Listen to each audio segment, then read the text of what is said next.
অনুকূল ঠাকুরের একদিন মনে পড়ে গেল যে তিনি আরব দেশে হজরত রসুল মোহাম্মদ হয়ে জন্মেছিলেন এবং তিনি 7 আসমানে আল্লাহ তাআলার সঙ্গে দেখা করতে গিয়েছিলেন, যাকে মিরাজ সফর বলা হয়।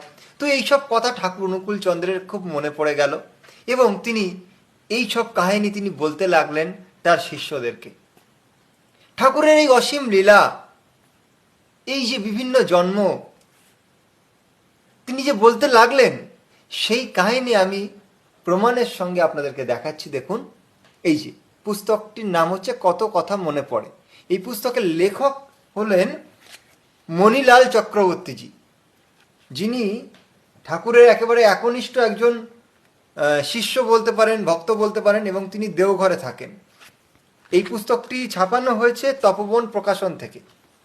তো এই পুস্তকে 54 নম্বর পৃষ্ঠাতে পরিষ্কার লেখা রয়েছে, পুরো পৃষ্ঠাটাতেই লেখা রয়েছে এই বিষয়টা, যে হযরত রসুল মক্কার কাবা মন্দির থেকে জেরুজালেমে যান, কিভাবে যাচ্ছেন, আল্লাহ তাআলা পর্যন্ত কিভাবে পৌঁছালেন, কিভাবে ফিরে এলেন, তার সমস্ত বর্ণনা তিনি এখানে এমনভাবে বলছেন যে শিষ্যরা দেখে অবাক হয়ে যাচ্ছেন, যে একেবারে অবিকল যেন তিনিই যাচ্ছেন। তারপরে তার একজন শিষ্য জিজ্ঞাসা করলেন, সুশীলদা, যে আপনার কি ওইসব স্মৃতি মনে পড়ে যাচ্ছে? ঠাকুর বললেন, হ্যাঁ, আমার মনে পড়ে যাচ্ছে।